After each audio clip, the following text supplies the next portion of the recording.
Age of Revonix 360 indeed. The name for this season is really appropriate because this blaster completely changes this game.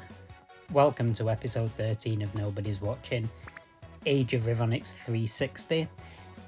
Today I'm going to level up my Revonix 360 to level 10. I've got enough gems, I've got enough gold, and I've got enough XP where all I need to do is buy a few superior crates using my stock of gems, and then I'll have the XP I need. A superior crate costs 90 gems, and I have enough gems to buy at least 10 of them. If we look at my Revonix 360, I need just over 1000 XP to level this up, and all we need to do is make sure that we've got enough gold once we do level it up, which we do, we have over 100,000, so let's go. I am going to show the crate openings because a lot of people who watch gaming content like to see loot boxes being opened, but if you're not interested in this, feel free to skip forward. This will take about a minute or so. It's been a couple of days since I've uploaded any videos. I've been busy, so I went to a real life Nerf war yesterday, so I've been both preparing for and then attending that, which is why I've not really had time to concentrate on making videos. We did not have good weather for the Nerf war, but we still had an absolute blast.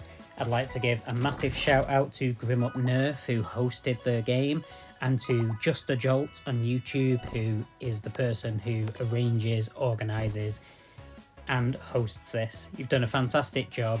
You secure a venue, you run some really fun and interesting games, which I appreciate, so thank you very much. I particularly enjoyed you bringing along a couple of automated tanks that the kids got to drive around and shoot people with. Really fun game mode, it was fantastic.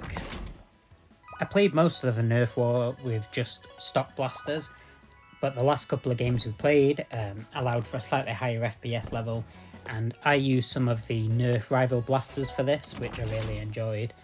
And it got me thinking, there's no Nerf rival blasters in this game at all, which is quite surprising because Nerf Rival was a line that they launched specifically to encourage people to play Nerf against each other in real life.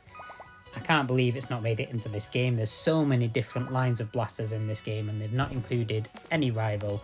So in the highly unlikely chance that somebody from the dev team is watching, please put some rival blasters into this game. I'd love it. I know some of those blasters are really overpowered, but you could put in things like the Apollo and the Artemis, and that would be just brilliant. So if you're out there, please do that. Incidentally, if you play this game but you don't play Nerf in real life, Nerf rival blasters are blasters that fire little foam balls rather than darts, and they're lots of fun. They put the Vortex line into this game, which fires discs, which is far more obscure, so I am surprised there's no rival blasters. Okay, I spent just under 800 gems to get the XP that I need, so if you're thinking of buying crates, that's how much it costs. It's costing me 40,000 gold to hit level 10, which is great, but there is really no point unless you can also afford the extra 6,000 for the Nerf power, which I've got. These other bits are optional, but I've got plenty of gold, so I might as well make this as strong as possible, although I am going to ignore zombies for now, because there's no zombie event going on. It's a cactus event at the moment. I want to try using Overclock as the power card because that increases the damage that you do by 70% for 7 or 8 seconds. And because this blaster heals for 5% per hit, I figure it increasing the damage that it's hitting for seems like a good idea. Right, Confused Element has been bugging me to play. I'm sorry I kept rejecting you. If you're watching this video, you'll understand why. Let's play some games, mate. This guy's got way more trophies than I do. When I play with him, I'm often completely outclassed by the opponents, so it'd be really interesting for my first game. There's been no editing here. I've literally just leveled this blaster up, equipped it, and now I've jumped into a game. So let's see how we get on. Excited is an understatement. I really hope this isn't underwhelming. So straight away, we're getting multiple hits, get a tag in. Doing really well. That overclock damage just absolutely beasted that opponent. And as you can see, plenty of survivability, not a problem. Massive clip, short reload time. Yep, it's doing exactly what I thought it would. As a heavy class, I'm not going to spend a lot of time out of combat, so I probably won't have much chance to heal naturally, and that healing ability is going to come in clutch, and that's what's going to give us our longevity. So watch my health bar. Look how my health is bouncing up and down as I'm both giving and taking hits. It's perfect for tanking. This is exactly what you would expect out of any sort of RPG tank. I didn't actually mean to teleport back there then, but it's worked really well in my favour. I get to ambush, and because I've got that survivability, I can just be a complete menace. Now we've flanked them. And you can see how the opponent's getting attacked from both sides, doesn't know how to defend, they're in a panic, and we've just wiped all three of them out in quick succession. They're spawning back in, but it doesn't matter, staying on top of them. And this clip size is just crazy. I can't believe how little I'm having to reload for what I'm actually doing. Right, we've grabbed all the tokens, we just need to survive. Because of my survivability, I'm not just going to run to the back, I'm going to try and support my teammates and just stay on top of the opponent so that we get the win, which looks like it's about to happen, and it does. Beautiful. Really happy with how that went. Strange that Confused Element isn't my team, considering we joined up as a team, but... And there it is. 250,000 damage and 12 kills. That's easily the highest I've ever done playing this game. No word of a lie, and that was straight into my first game. Yep, it's as overpowered as I thought it was. So the Revonix 360 is going to replace the Mega Mastodon as my primary blaster. I'm a bit sad because the Mega Mastodon was something I spent real money on, and it served me well, but that blaster had a major vulnerability, and that was when you run out of ammo, which happens quite quickly, you were vulnerable because it takes 4 seconds to reload. I didn't feel that with the Revonix in the last match. The clip's bigger, it lasts longer, and your reload is faster. I've decided to try out the heal card on it rather than the overclock. Even though the overclock did us amazing last time, I feel like the ability to just heal without having to jump out of battle might be helpful, so we'll give it a go. So there we go, we can see the multi-hit doing well, and our survivability is fantastic so far, nothing to complain about, really nice quick reload time, knockback's doing us great. Yeah, we're holding this position very, very well. It's also nice to see just how large your HP pool is. We're getting hit from the back there, and because of the heal card we survived, and because of the healing ability, still not dead and still holding that position. Any other blaster I would have been killed by that ambush before I could have done all that damage. We do die to another Revonix, but that was really, really nice. We held that position very well. The Revonix has got a long respawn time, so we're going to have to rely on our other blasters for at least the next minute. Hopefully for the rest of the match we don't want to keep getting killed. That's 2 tags we've taken. Have to go in with the speed. It's not ideal for this map, and it's not ideal this late on either because it hasn't had a chance to charge up. But the shield, as always, coming in clutch. Okay, we should be getting the second speed tick. There it is. So, okay, now we've got a bit more movement and we can dole out some damage. And yeah, the speed doing what it always does, which is just pumping out damage quickly. The game's very close, but we're in the lead. I take a hit from a Revonix on the other side of the field, so we need to jump back in with our Revonix and just try and finish this off. Don't need to because my teammates do it for me. So it's not invincible by any means, but that is a strong blaster. Get the top one, and 129,000 damage. Yeah, very respectable.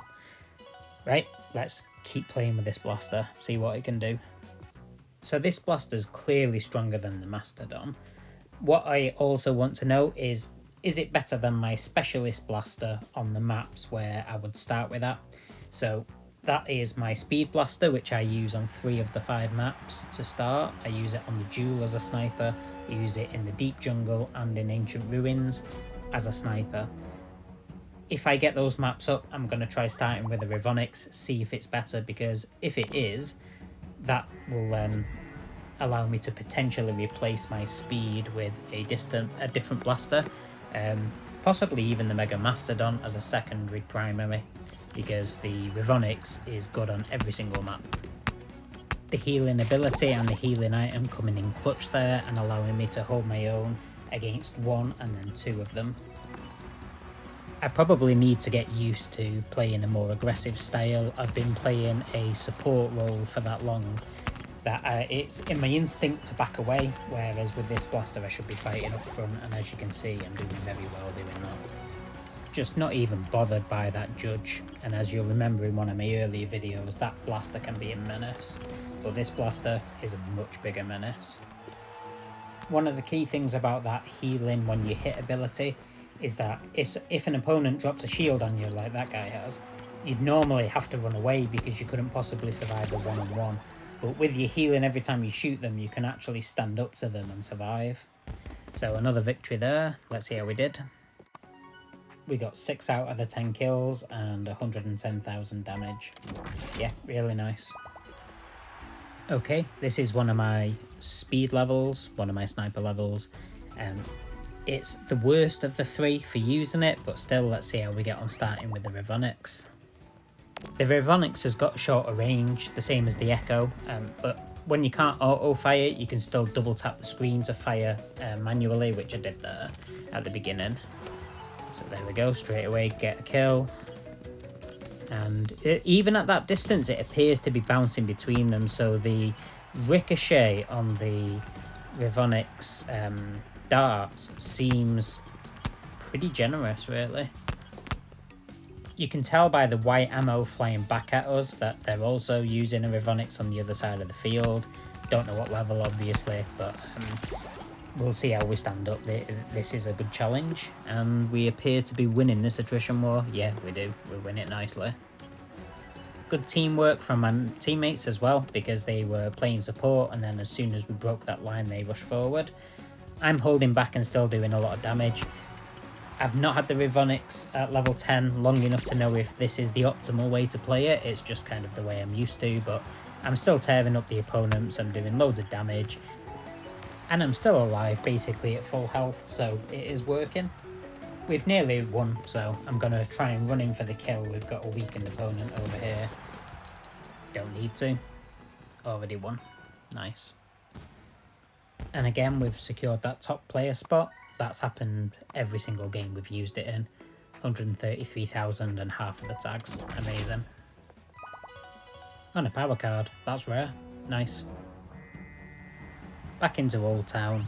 I was never great at this map, pretty much because of my blaster setup. I tended to back off at the beginning rather than run forward, but let's run forward. It seems suited to this short range of play. So our opponent there has got the shield up, but I'm shooting him anyway, and my darts are ricocheting to opponents out of my line of sight. So even though that shield was temporarily protecting that person, I was still dealing damage and being a menace. Just another reason why this blaster is great. It overcomes partially one of the most annoying power cards. So with a little backup, I took out their entire team. That healing card again coming in clutch. I don't know if hitting overclock would have been better in that situation. It's hard to tell. It potentially would have been because of the cluster of opponents. Either way, we do well until a level 10 Revonix takes us out. And I think this is why it's Age of Revonix, because it's going to be who's got the Revonix and who can survive with the Revonix, and their team will be the one that dominates. If you can use a shielded speed blaster to try and take out somebody you know's got a Revonix, might be worth keeping in just for that, but I think what I need to back myself up with is something that can very quickly kill somebody holding a Revonix. So experiment time, I think. Next match is Old Town again, so more chance to just try it out here. So already can see the ricochet there. Again, there's quite a distance between those two people, and the ricochet is hitting them. So we've got a couple of kills, we're surviving well, and take out our second person. I'd usually hide in the sniper tower until my HP comes back, but I can just get it back by running forward and shooting this guy. So terrorizing this person in the dinosaur outfit. And we've got half the kills we need, about 30 seconds into the game. Doing really, really well here. Our teammates doing a lot of work as well, which is really nice. And the fact that I'm not running away means that we're holding the middle ground quite well. That blaster, very lucky to avoid that hit, could have potentially taken me out. It does a lot of damage when it hits, but we get the kill there. and we just need 2 more, 1 more, and I think, yeah, they just fell in the water. That just happens. I don't know if that was knockback from my blaster or if they just backed off, but either way, we got it.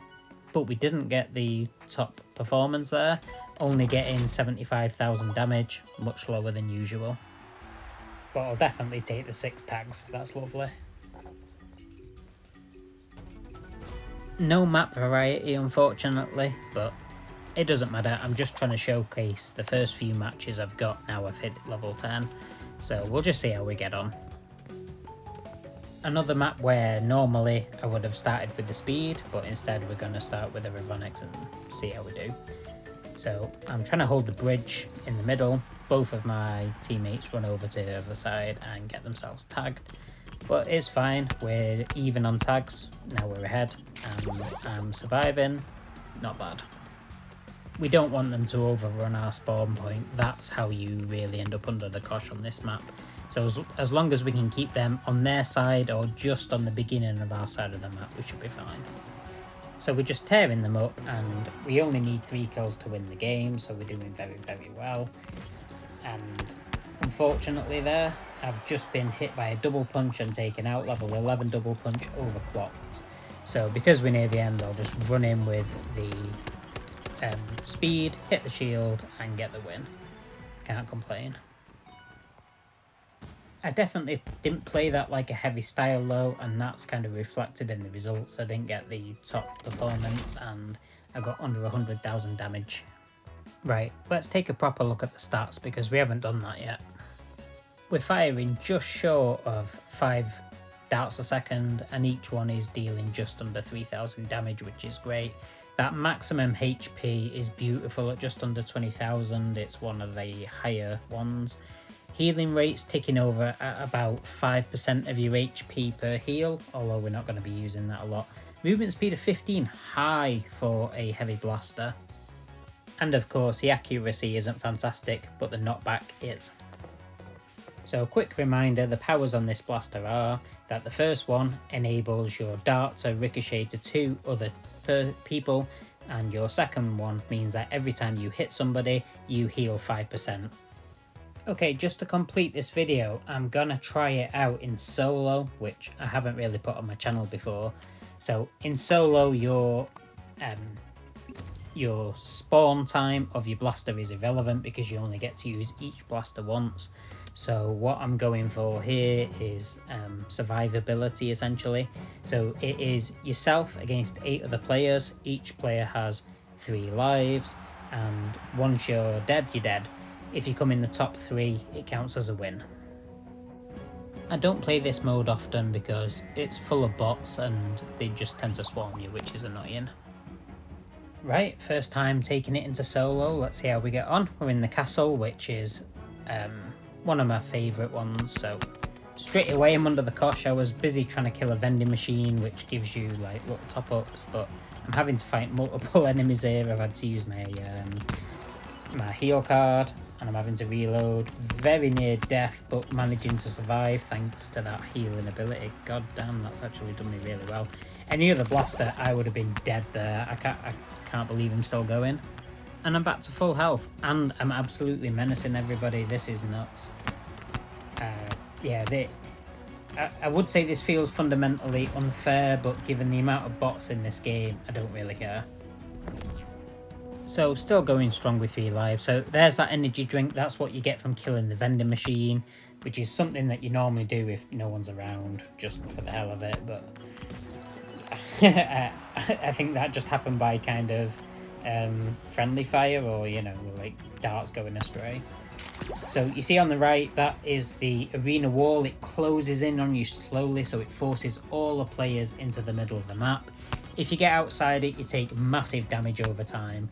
I need to get over this bridge, but I'm facing quite a bit of opposition, and I'm just trying to make a safe passage. So you see I ended up outside it there, taking damage. So get into the castle safety. The walls will stop at some point, but they will close you into a very tight circle. And somehow we haven't died, and there's only 2 other players left. That's incredible. I've never done remotely this well in solo before. I've won games, but not on my first blaster. And now we're down to 1-on-1. They've got 1 life, we've got 3, so we're guaranteed a victory. And we take it. And didn't get tagged once. That's completely bonkers. That's the first time I've done that. Both taking this blaster into solo and had that, and then look at 10 tags, all that damage. Wow. So obviously when I do decide to drop my solo video, the Revonix is going to feature heavily. That's coming soon. Thank you for watching. Nobody's watching.